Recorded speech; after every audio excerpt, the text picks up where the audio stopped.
Mark. Jeez, Paul. Sorry. Hey, One of these days, you're not going to be surprised. yeah, Um, one of these days. one of these days. One of these days. We are heading towards the end of Beast World.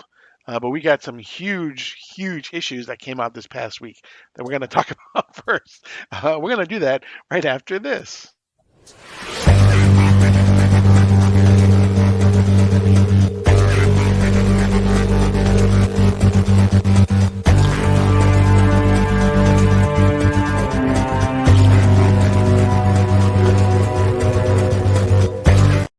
Welcome to another edition of DC Comics Deep Dive. Before we go any further, do us a favor. Why don't you hit that subscribe button? Hit the like button while you're doing that as well. Make sure you hit the notification button so you're alerted whenever we upload new content. Basically, if there's a button, just click on it. Just see what happens. That's all I'm asking. But we are, as I said, we are getting towards the end now of Beast World. We are, what are they called? The penultimate issue of Beast World. Penultimate. Yeah. um, Came out, as well as a new tour book as well. So we are in Titans Beast World. Yes, that's the tour book with the one and only John Jang cover that we both got. So Gang, uh, gang. yeah, exactly. When I first saw that cover, I was like, wow, I don't know what's going to go on in that issue, but okay, all right, sure, I'll go with Yeah, I that. thought it was Captain Marvel and Green Lantern until I Yeah, read it. yeah, exactly. Um, which you were half right. So, I was. but we're going to start with actually Titans Beast World number 5. We're going to start with that first. This basically has, there are a lot of things that happen in this issue. We get a lot of reveals. We get a lot of moments that I think people have waited for, probably, if you since the beginning of the dawn of DC. So there's a lot that happened here. We start with basically what we think is a dead guard just kind of floating in space. So you want to take us through it? You're so good at Yeah, that. we definitely started with a dead Gar Yeah. floating in space. Yeah. there's a dead Gar floating in space, and we have the Titans who are out there to protect Gar from the world who failed. If you want to know how they failed, check out last episode, but they failed. He's dead. He's shaped like a starfish and he's disgusting. He's got a big hole in him. And Raven is broken, and we have the Titans trying to console her for a brief moment in time until we cut to Amanda Waller and what we can only consider like a press room. It looks like at a White House press room. You see the White House symbol behind her. She's made her way up the high ranks here. And what she is doing is presenting her plan to the world, taking credit for getting rid of Gar. We have no more spores coming. We now only have to deal with the ones here and the infected here. And don't worry, not only did I kill the starfish, I've got plans for every one of these little beasties here. If they're your loved ones or they're anyone else, say your goodbyes, because we notice they're traveling in herds and we're going to shepherd them to a specific area. And if you're in that area, take cover because we are going to nuke it pretty much and kill all, like, what is it, 5 million or something like Yeah, that? no, that, yeah, exactly. And she talks about Chester Runk, how she doesn't say she kidnapped Chester Runk and then she No, transported him into the middle. She's like, Chester Runk died a hero. a Um, hero. yes, exactly. After his son was brutally murdered, Right, right, not exactly. by my man. Right, exactly. Which is exactly, which, a lot of people believe that governments do. You paint the best picture possible for the public, and one that To makes be you look fair, in the shines you in the best light. yeah, So to be fair, people only think that because that's what they've proven. exactly, exactly, exactly. But she's definitely Amanda Waller for a reason. And she presents this plan to blow up all of these beasts. And then we cut to the Titans where we find their reaction to this. Waller's going to murder 1 million people. She killed Gar and she's being, bad word, celebrated, says Starfire. And they're like talking to Raven, can you believe this? And Raven's checked out. She's out to lunch. She's not having it. So Donna goes out to talk to her for a while, and she talks about how much she wants to just teleport over there, kill Amanda Waller, how easy it would be, but Gar wouldn't want that. She references the stone in her head and how if it wasn't for this stone keeping this evil part of me inside of it, that evil would just go kill Waller immediately. I'm Right. going to honor Gar by not killing Amanda Waller, and everyone should be grateful for this stone in my head. Right. And so then we check back in with the other Titans and Nightwing and Wally West and Vic Stone, Cyborg are talking, Batgirl, Detective and they're Jones. planning. They have basically a plan that Victor. Unbeknownst to other people, he can apparently hack any military anywhere in the world, and he Yeah, can it's weird take. they didn't know that. Like, it's kind of Yeah, common sense, isn't it? yeah, and he can basically take over, and he can make sure that these people aren't nuked or whatever. Um, but it still would end up with, there still would be a lot of damage and a lot of loss of life, even And even if not he just did that. that, they don't want to go that route. They don't want to have to get to the point where Victor willingly hacks US assets and Mhm. shuts them down. They don't want to intervene or overstep Right. into the political area. They want to go address Amanda Waller and try to reason with her and find a different solution to this. Right, because if he did that, that would play right into Waller's hands as well. Okay, you know what? Now these Titans are taking over. They basically have hacked the U.S. government. They're trying to take over now. This is how bad these Titans people are. What Dick Grayson Nightwing decides is that's going to be a plan B. His plan A is to go in and talk to Waller and try to convince her she doesn't need to do this. We can still save all these people. So they devise a plan. It involves the Flash, Raven, and Nightwing himself. Raven to teleport in there, Flash to run some interference, and Nightwing to sneak into this black site that Amanda Waller has, where he can then talk to her. After talking to Raven and really convincing her that we really need you to stay outside. We just don't want you to get face to face with Waller. Emotions are running high right now. It could get bad. So they all agree to the plan. Nightwing works his way inside, sneaking his way in through all this great security, this and that, only to come face to face with Amanda Waller and her right hand bodyguard, none other than Peacemaker himself. He attempts to talk to her right off bat. It goes south, Right. obviously, and she has no desire to listen. And Peacemaker immediately engages with him. After he tells Peacemaker to step aside, he fires on Nightwing and then makes Peacemaker makes a sly comment. I've always wanted to beat some of that smug superiority out of you. And why is your head the only part of you that's not covered in body armor? I mean, you're a very pretty dude, and I can see why you'd want to show that off, but do you care less about your brain than your toes? And then Nightwing responds with, "You should figure out why I don't wear a helmet," and grabs Peacemakers and just turns it on backwards and hits him one good time and puts him to sleep. Right. Exactly. So, um, because the brain is the part that he's most known for as well. So then we end up with probably the two people that are probably steering the DC universe the most right at this point. Since Dark Crisis on Infinite Earths, we've got Nightwing on one side, we've got Amanda Waller on the other side. The Um, battle of wits begins right here. Exactly. And so they start having their discussion.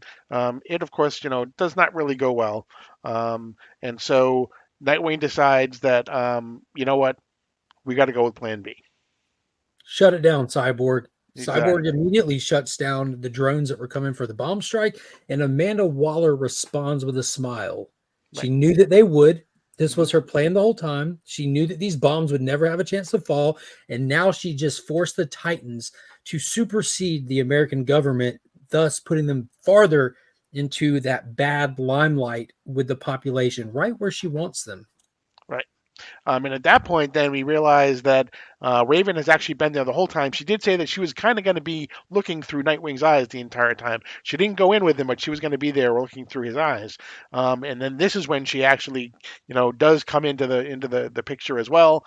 She All starts it there. took was a specific comment from Amanda Waller to Right. draw Raven out, Yep. which I feel was intentional. Waller told Nightwing, "If I'd have known you would have acted this recklessly, I would have killed Garfield Logan years ago." Right. Immediately from saying that, Raven immediately projects out of Nightwing's consciousness and just Mhm. slams Amanda Waller against the wall. Right.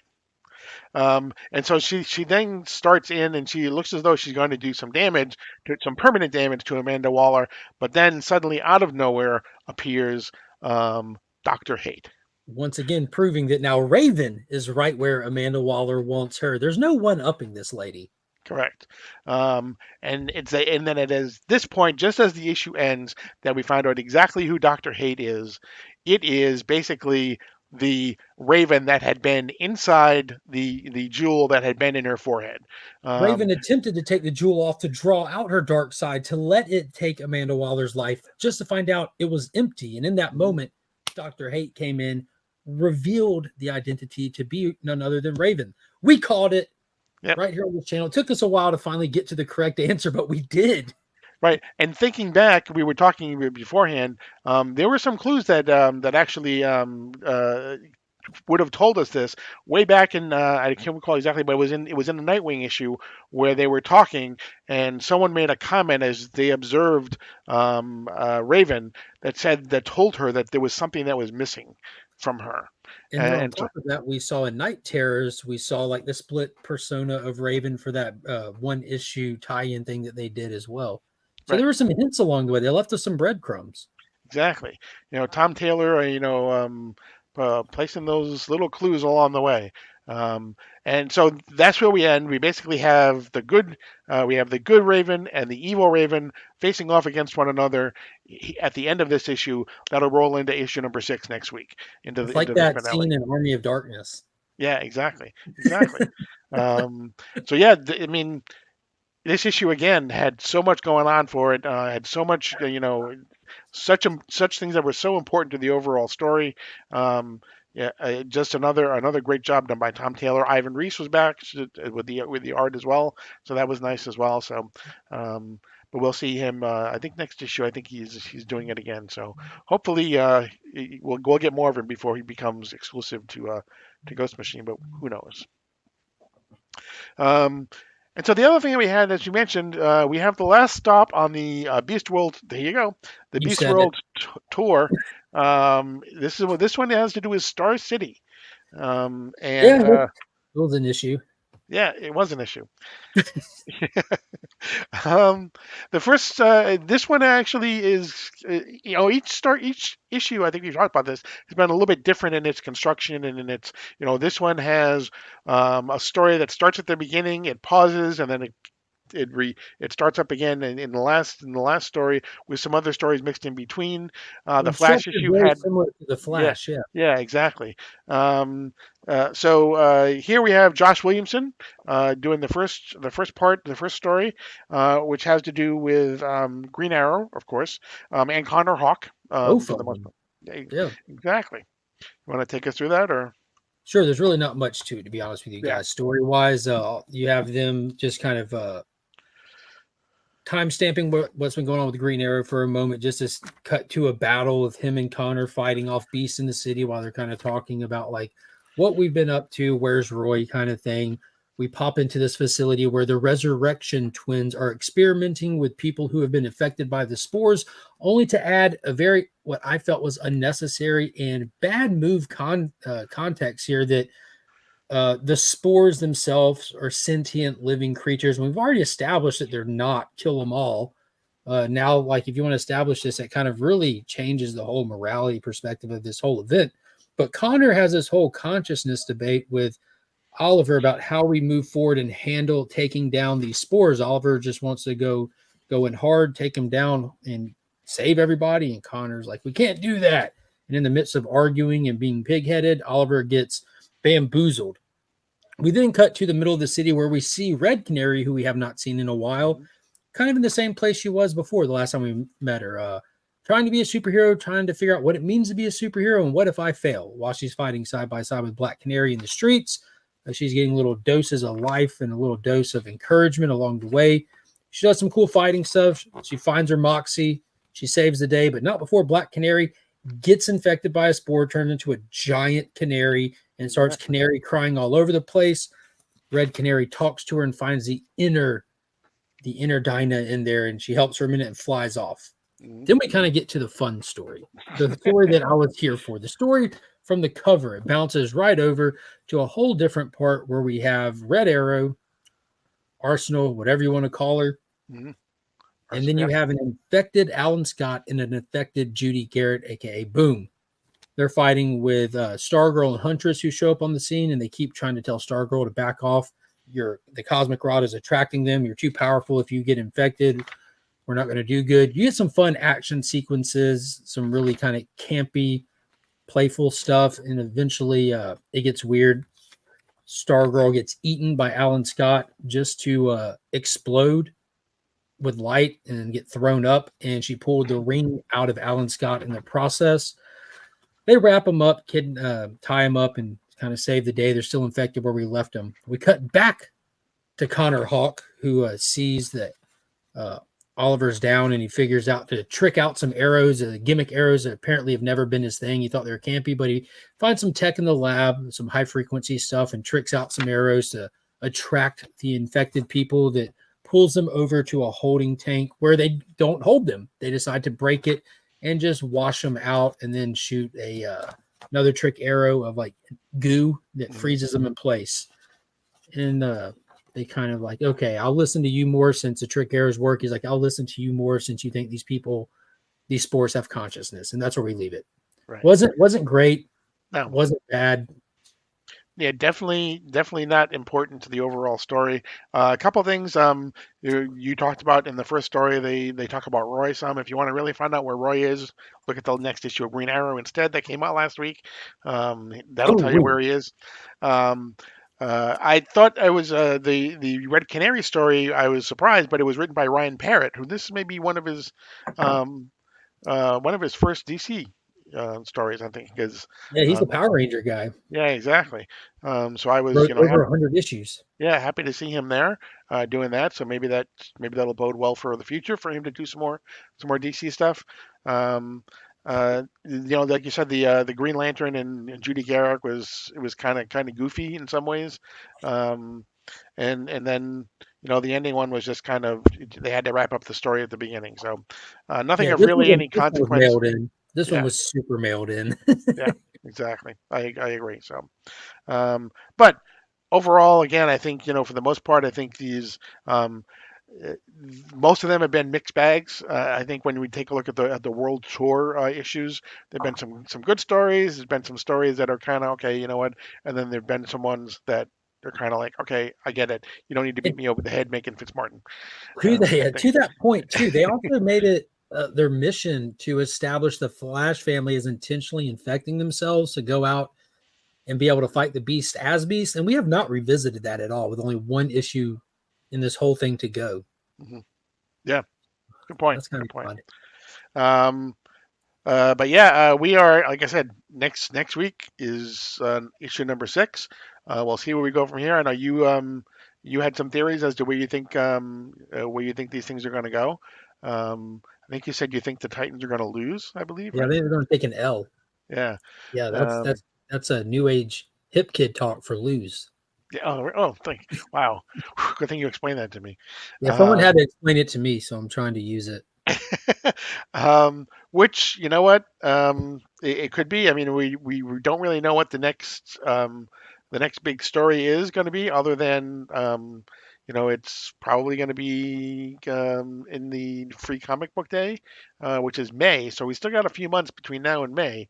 Yeah, they're holding it back for now. They're not telling us what it'll be. Yeah, just said it's 30 years in the making. Do the math. Hint, hint. Yeah, exactly. But yeah, we're looking forward to that. So that's gonna be it for this edition of DC Comics Deep Dive. Again, hit the subscribe button, hit the like button, hit the comment. Tell us how we're doing. Tell us where you want us to go after Titans Beast World. We have some ideas, but we want to hear where you want us to go as well. And don't forget to hit the notification bell so that you're alerted whenever we upload new content. But that's going to be it. I am Paul. He is Mark. But we are Legion. And you are now leaving Sector 2815.